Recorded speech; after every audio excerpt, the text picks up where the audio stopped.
Do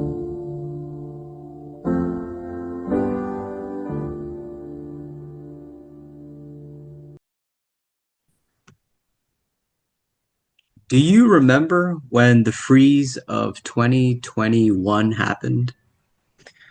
Man, I remember it like it was yesterday. Man, what a big event it was. Entire Texas power grid, not see that coming. Like, I remember we were supposed to be doing online classes, but they eventually just canceled them for the day just because half the people in our classes, Zoom meetings, their Wi-Fi was going out. Some people were having their pipes crack open due to the freeze. It was a giant mess. Did you lose your Luckily power when for that us, happened? yeah, we lost it for about, I think it was close to 18 hours, but it bounced back. Oh, oh, Luckily, we didn't have any of those frozen pipe problems or anything like that. So we were on the lucky side. Other than the power, we were completely fine. I actually kind of remember we made it a fun thing. We have gas powered stoves. So luckily we were able to make hot chocolate and whatnot. We were just enjoying the time. We had a bunch of flashlights throughout the house. We had a bunch of coats on. We were just like snuggling up. What's it called? Just enjoying the time. No technology, no distractions, anything like that. It was very pure and wholesome. yeah. And I like how you're saying that because I feel similarly about that time. For me, I lost power Hmm. for I think it was like 3 days or maybe a Wow. week, something like that. Um, but I had a lot of fun. It felt like a much needed break from technology, as you said, Hmm. and the outside world. And yeah, I just got to enjoy the snow in the dark by the Hmm. fireplace with the Yeah. coats on. It was good. So it's interesting that it's snowing in Dallas today because that's what it reminds me of. Like, wow, that time. It was a Yeah. good time. It came out of like they told us at the beginning of the week there might be chances, and then yeah, it just ended up happening today. It's nothing crazy. It's just a little bit now. It's just rain, but earlier because of the colder weather, it was freezing and it was raining a little bit of snow. Maybe at max like 4 centimeters. It's nothing crazy. I think by tomorrow it'll be all melted. Mm, yeah, man. The snow in Texas, it's a big deal. Anytime it Yeah, snows. we're not built for the snow, man. I'll tell you that. Yeah, it's something I was thinking about. Like, especially this winter, Hmm. just a little bit of cold, and it makes me think, like, whoa, what's going on here? I'm not used to this. And Right. it just made me realize how much of a sun person I am, how much I enjoy the Yes. sun. Uh-huh. Yeah. Yeah, I mean, like this for. I mean, there's to an extent, at least in Texas, the sun is what we see about 9 months out of the year. So if I were to take one extreme, because as you know, Texas is just the state of extreme weather. If I were to take one extreme of the cold and the warm, I take the warm every time. Yeah. That's just I had me. I had a teacher who said that. He's like, Hmm. I'd rather be too hot than too cold. And Yeah. it's funny, I never understood him when he said that back in high school. But then when that freeze happened in 2021, Hmm. I remember sitting in the cold and thinking about that exact statement. I'd rather be too hot than too cold. Yeah. And like I guess I don't know to get into like science and whatnot, we kind of did adapt as developing the ability to sweat in hotter weather so that we could run for longer distances. We were kind of marathon endurance hunters. So being having the ability to sweat allows us to tolerate hotter weather. We weren't really designed with much cold weather adaptations, which is why we really struggled during those times. You Yeah. don't hear much about populations back then surviving cold weathers as much as the hot weathers. Yeah, that's an interesting thing, which makes me think about, the people that live in places like Russia and Canada and just Hmm. those extremes. It's it's like a person challenging themselves Right. to And it's really endure. impressive to see the layers that they've done, the amount of infrastructure they've built to be able to handle extreme weathers like that because they face that for months. Even my folks Yeah. in Canada, they have like they've had 4 or 5 feet of snow. That's kind of like a given at least once a year. So the fact that their infrastructure can handle that and that they're primed and ready really impresses me. Yeah, no, for sure. Do you mind lowering your camera just a little Yeah, bit? Yeah. that Awesome. better. Beautiful. Yeah, just a little bit more. Just a little bit more. Gotcha. Okay. Amazing. Amazing. That's perfect. Yeah. Um, all this talk of the cold and endurance make me think about working out, man. And Yeah, it man. people placing Mhm. themselves in these environments, they are challenging themselves in a way, for whatever 100%. reason that life throws at them. But um, when it comes to working out, talk to me about the challenge of it. That because you've been in this for a while. Oh yeah. This was one of the biggest, I think, return on investment things I've ever put my time into. And it's kind of, we can get into this because it's the new year, right? A lot of people have this on their minds.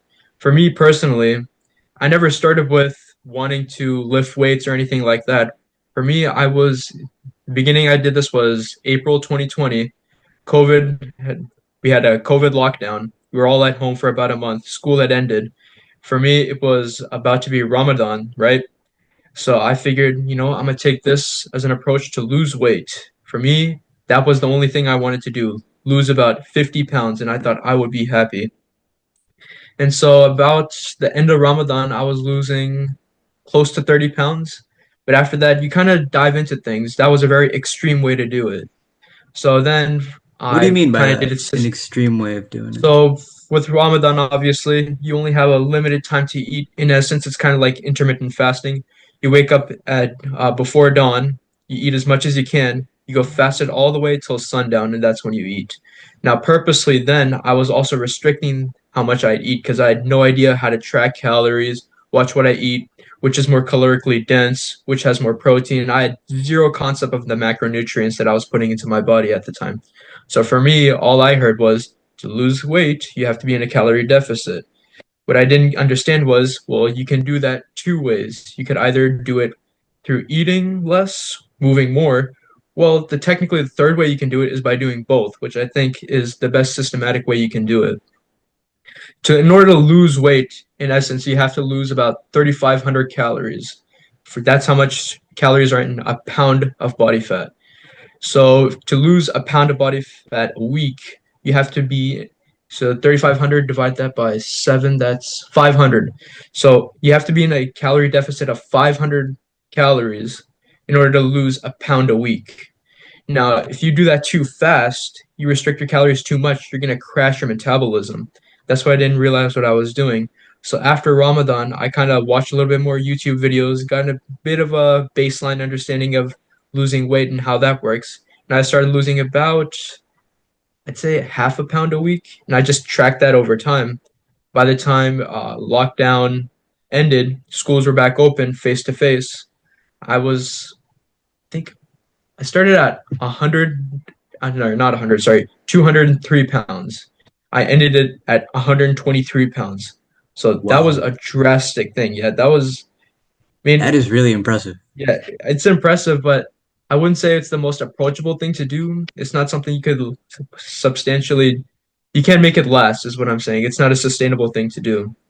And what was the time period for this weight loss again? Time period, this was started at April 2020, and that pretty much happened I stopped losing weight around October of 2021, I think. Yeah, 2021. Okay. A little over a year, whatnot. Okay. Wow. But after, Wow. yeah. But the thing is, what a lot of people don't understand that when it comes to your overall health, what you really want to focus on is your skeletal muscle mass. Because as we age, there's this thing called age-related sarcopenia, which is pretty much after your mid-20s, you start losing muscle as you age. And you can see that as we get older, with let's say some of our older folks, they have trouble walking, going upstairs, lower back issues, etc., etc. So in order to keep and maintain your weight, you need to build your skeletal muscle mass. You need to maintain it, and that your skeletal muscle mass is like the baseline frame for the rest of your body. It's on top of your bones. It leads to your overall joint health and whatnot. So I think the fitness industry has always taught us to lose weight, but they never told us to prioritize putting on muscle. And putting on muscle, all it is just establishing a stimulus. So if somebody's working out twice a week, well, in order to stimulate their muscles, they need to do it maybe three times a week because that's above the baseline. All your muscles will simply just respond to a shock that you give them. And you have to keep implementing that in little ways, whether you make your workouts longer, lower your rest times, increase the reps, the weight, the duration. You got to find little itty bitty things to gradually increase the stimulus over time. I think when people approach putting on muscle mass, they often attribute it to time. And truthfully, if you were to work out, say if you're a complete beginner, 30 minutes 3 times a week, you'd make tremendous gains for almost 2 years, so long as you keep progressing and you're in keeping the intensity very high. See, I like what you're saying right there. And there was a Mhm. question I wanted to ask you. For sure. Progress takes time. It can Yeah, be a very slow thing, right? And of course, there will be moments in our lives where we work so hard, but we don't see the results. We don't see the ROI immediately. And that's for bound to sure. happen. But there comes a point where a person is working so hard over a period of time and they don't see any results. At that moment, how do you stay motivated? Well, for me, the way I stay motivated is I always document my journey, whether it's something I'm doing in studies, school, uh, gym, whatever. You always want to look at where you started. You want to see where did I come from, how far I've came since then. And often, whenever you're having those days when you're down and out of it, I always look at where I started from and see how much I've progressed since then. That always boosts me up at my lowest moments. You can always have an appreciation for how everybody has a different starting position. Some of us are blessed at the beginning, others have to start from rock bottom. But no matter what, if you always look at where you started and you continue to work hard, I truly believe nobody in this world, if they put their mind to something, can't accomplish it. So long as they look at where they started and keep on documenting the journey, continue to put in the persistence and consistency, they will always find some kind of result. Beautifully said. And another thing is um, breaks and burnout. Yeah. So, how do you measure for yourself the moments where you burn out, and how do you calculate how much you need to rest? Well, this is a good question. I would say that burnouts will be inevitable. Some people say I don't believe in burnouts. I'd say if you're going very intense at something, you're trying to do something in a short amount of period of time, you're definitely gonna burn out because it's not, again, it's not a sustainable thing to do. If you have a set target, you're gonna be putting extra amounts of efforts to get to set target. It's not on your autopilot. So what I would do to account for that is pretty much until you reach that goal or about more or less there, I would keep persisting at it. Then I would take about so I'll give you an example for the gym and whatnot. A lot of people they'll go towards getting a certain goal of weight or whatever, or just trying to work out this many times a week, but eventually they kind of get tired, they feel lethargic or whatever. I'd say take a week off, not completely, but do like a deload maybe. So if What you does that do mean? maybe so if you work out, let's say for instance, me personally, I work out about 4 times a week now. So I would do 3 workouts during that week. My workouts last about an hour. I would do them for maybe 20 to 30 minutes, just trying to do the base compounds, but nothing crazy. Not maybe doing 80%, 70% of what I would usually do, just to make sure I still got the habit going. Hmm. And then it depends, right? Some people need longer breaks or whatever. The nice thing about fitness is that if you take a break for even a year, you quote unquote lose everything. Your body's ability to regain the muscle mass, your progress or whatever is much more increased due to something called muscle memory. So in essence, all it you really have to do is once you achieve something, at least in terms of your physique, it takes about a third of the work that it took you to initially achieve it. So if you worked out 3 times a week to get to where you've had, it would take you about working out once a week after that to just maintain it. I sometimes think I might be a Mhm. workaholic in denial because, Yeah, in my experience with anything in life, including the yeah, gym, if and when I do take breaks, it throws me off my rhythm. And I so feel it you. makes me Hmm. wonder, are breaks even necessary? Because it makes me think of someone like David Goggins, who is just on the grind with Yeah. that, you know, Hmm. I think he calls it dog mentality or something like that. And he's just doing it every single day. He's just grinding it out. So, do you think breaks really are necessary, or do you think it just depends person to person? Well, I get what you're saying because truthfully, yeah, I feel you. If I'm going through a school, like I think the perfect example of how a break can negatively affect the way your rhythm is going is like something like November break during the school year. For me, like that's literally right before exams, right? For me, that You're used to be spring studying. break. Yeah, it's used to be spring break, then it's like now it's gonna be spring break. So I do think that yeah, it can negate you, but honestly, you take a break when you think it's necessary. I don't think forcefully allocating time for a break is going to help anybody. It's whenever you personally feel, look, I need a day, 2 days, a week, I'm going to take it off now. And I think that's kind of listening to your own intuition is what's going to is what's going to guide you to your best success. So if you feel like you need an hour, 2 hours, maybe you don't even have to do a full, like, concentrated time of break. You can do maybe 2 hours in the day you allocate for such and such. That'll be your mental break. Maybe a few hours before going to sleep or an hour before you go to work or whatever. As long as you kind of implement these things the way you best feel fit, I think it'll ultimately benefit you in that sense. Thanks for saying that. I think that's a very good point because the way that I would approach breaks was kind of formulaic in a way. Like, Yeah, oh, a lot of people say you need to take at least two breaks or 2 days of a break in a workout week, for example. And right. so I would allocate that for myself. Then I realized this is just killing my motivation. It's not Hmm. helping me because I'm forcibly going along with a formula that somebody else Hmm. has put out there. Right. So it really is a conversation with yourself, huh? The intuition, as you And said. and I agree with what you said here, it kind of kills your motivation. If you look at scientifically, whenever you're doing something like working on your craft, you're creating content, you're working out, your body releases dopamine, which is obviously the pleasure center of the brain, releases hormones which make you feel good. And at the same time, it also releases endorphins, which is the hormone which lowers stress. So by continuing to work, you're automatically gonna feel better.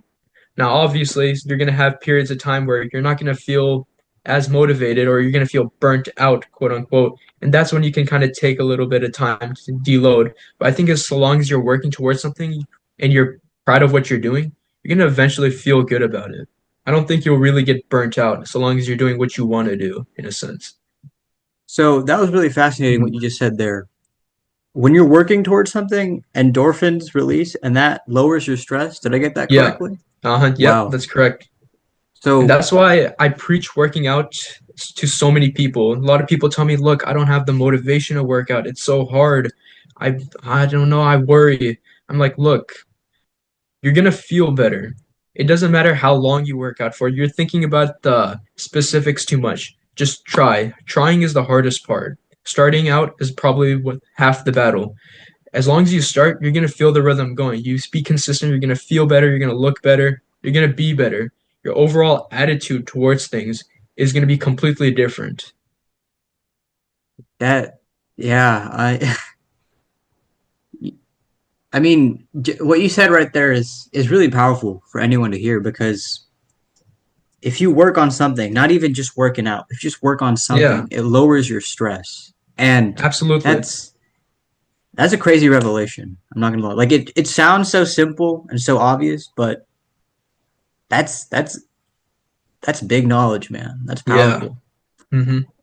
Back when I was 15 years old, I remember I was fat. I was like I think 150, 160 something. Hmm. And it was Ramadan, and I'm like, Yeah. I'm gonna lose weight.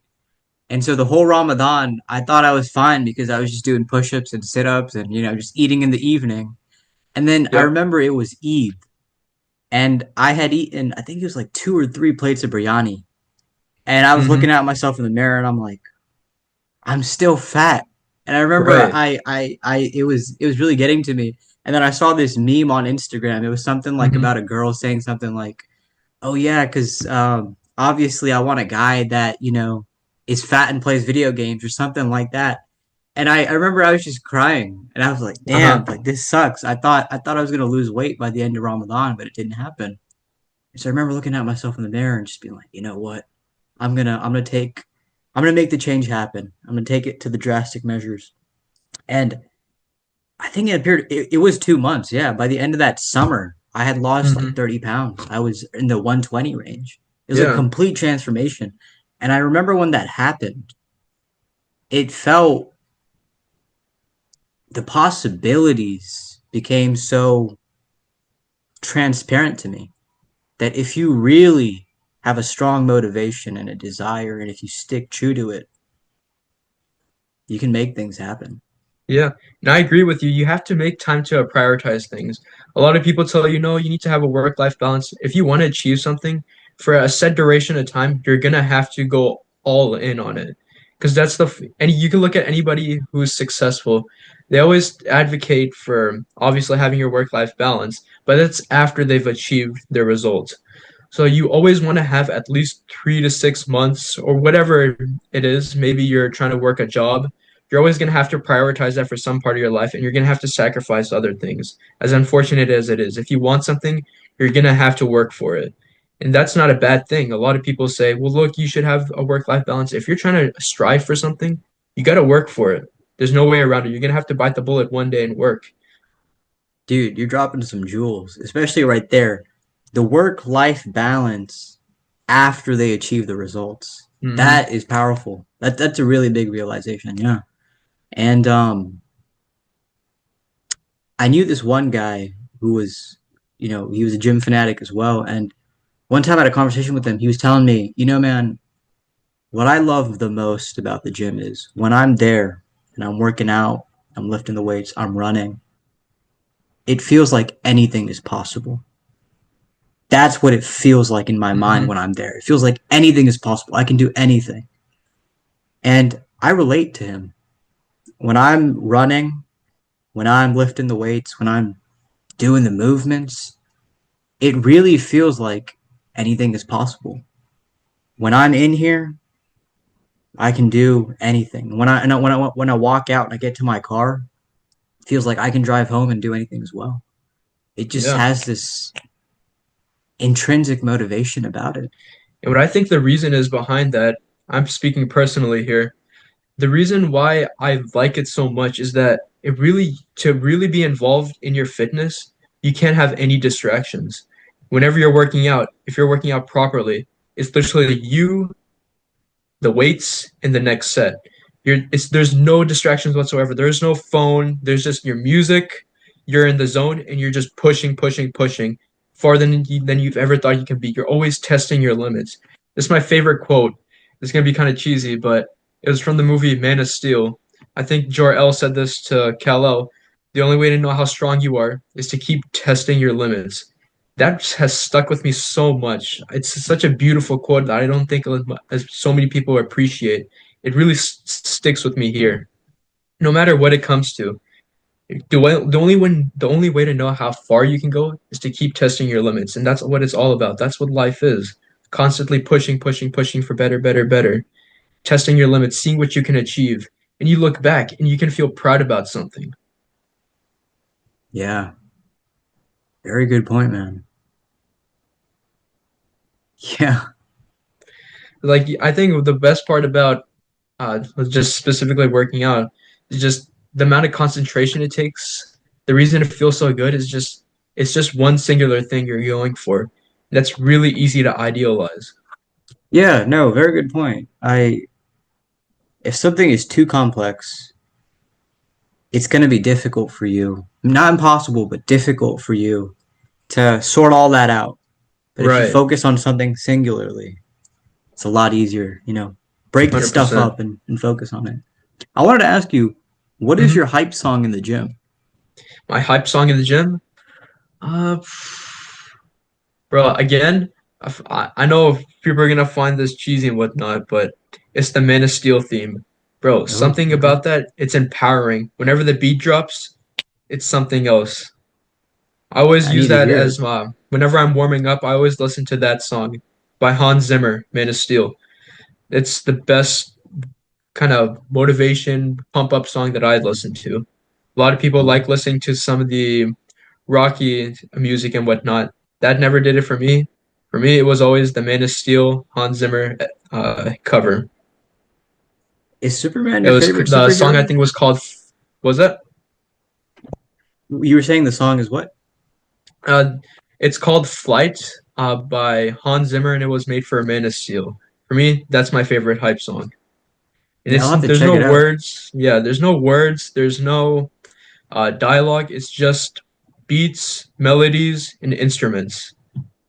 The it gives you like a pump in your chest. I don't know how to explain it, especially when you're wearing headphones. It's a surreal experience for me. First time I heard it, it's the same as when I hear it now. I get the same Yeah, exact feeling. It always boosts me. I think a lot of people need to have something, whether it's a song, photo, video, whatever, that can kind of boost them in that moment whenever they're feeling down. The days that I go in, I don't feel like going hard or anything. That song always gets me to the right mood. I don't use anything like pre-workouts, caffeine, majorly like that. That song always did it for me as I'm warming up.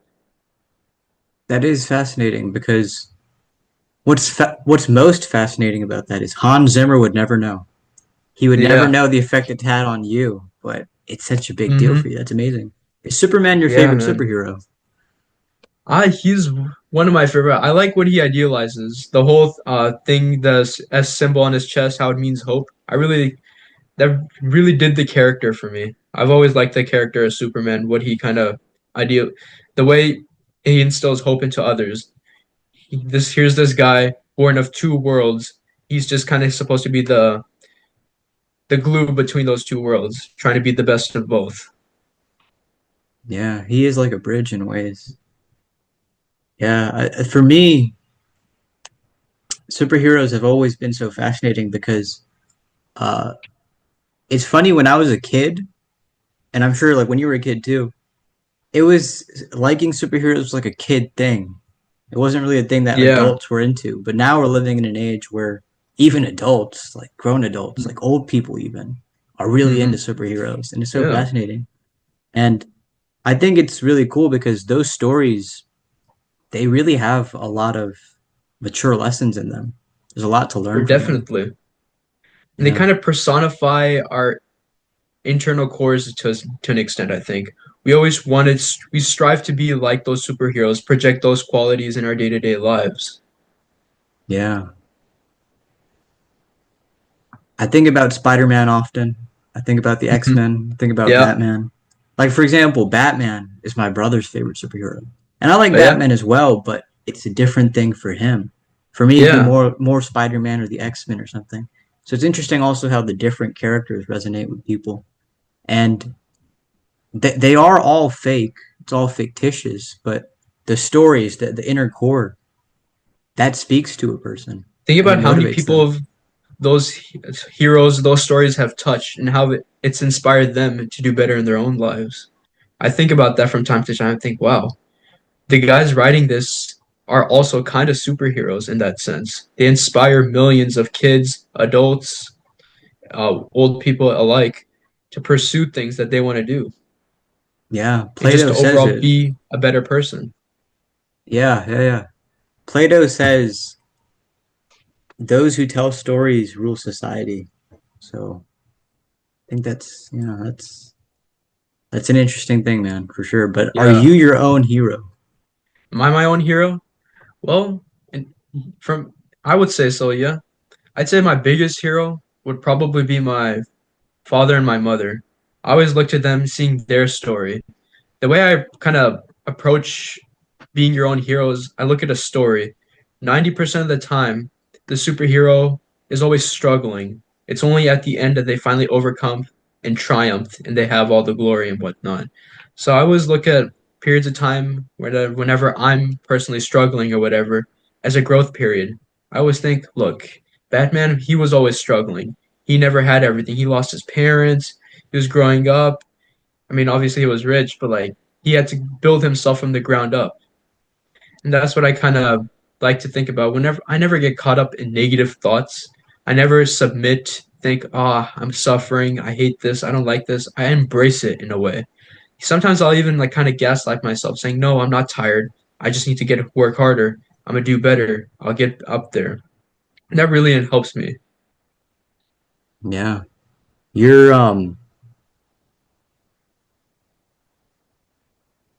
what inspires you the most about your parents?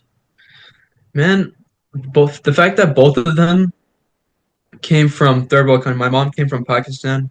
My dad came from India. At least with my dad, the biggest thing I can say about him is he has six sisters and one brother. So they're a big family. He was the firstborn male in the family. And as you know, in our culture, the male has to take a lot of the leading roles. So he had to put his brother, three of his sisters through school, and then he moved and became an electrical engineer into the US on a visa. He worked, put his sisters through school, made sure everybody was safe. While he literally bought his little brother a new car while he was driving a 10-year-old beat up car at the time. So like it really inspires me the way he provided for his family.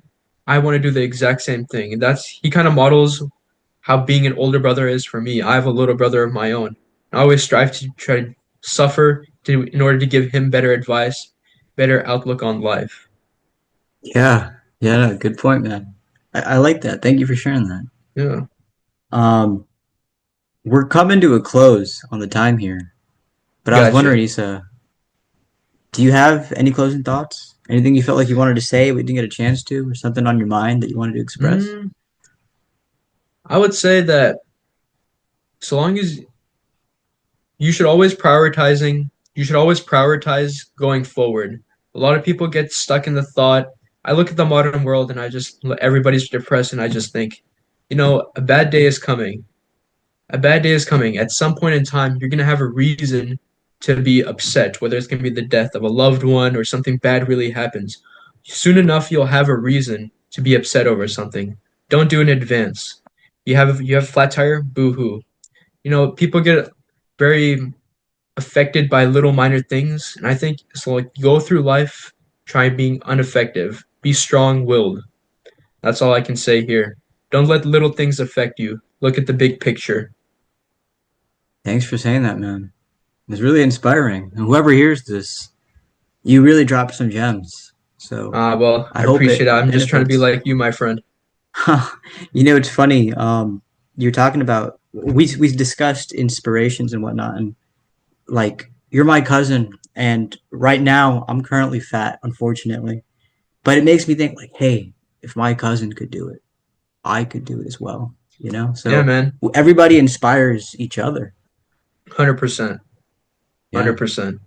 And like you inspire me, man. Your podcast, you're creating content instead of consuming it, and that's something I really admire. No, thank you, man. And it goes back to that thing I was talking to you about towards the beginning about the ROI. Sometimes Yep. you work so hard and you don't see the results that you might want Hmm. to. And I loved your answer. Just document your progress and look back. And that should keep you going. So Yeah. great stuff. Great stuff. Yeah. But All right. I look forward to seeing you again, man. Inshallah, in Yeah, Dallas. man. There's this place Inshallah. out there, Ricky's Chicken. I don't know if you heard of it. That's probably some of the best fried chicken I've had, man. Oh Ricky's yeah. Chicken. Yeah. All right, man. Well, hopefully, maybe the next time I come out to Houston area, we can hit up Ricky's Chicken together. No, no, it's in Dallas. Oh, it's in Dallas? Oh, Yeah, okay. Ricky's Chicken. It's Ricky. good. You know what? I'm gonna write that down right now. Ricky's Yeah, Chicken. yeah. I think it's in Richardson, and it was phenomenal. I loved that chicken, bro. It was amazing. Yeah, I'll definitely give it a try. All right. All right, man. This has I been suppose fun. until next time, eh? Yeah, we'll see you then. Take care, Inshallah, yeah, you man. take You care, have a good bro. one. You as well.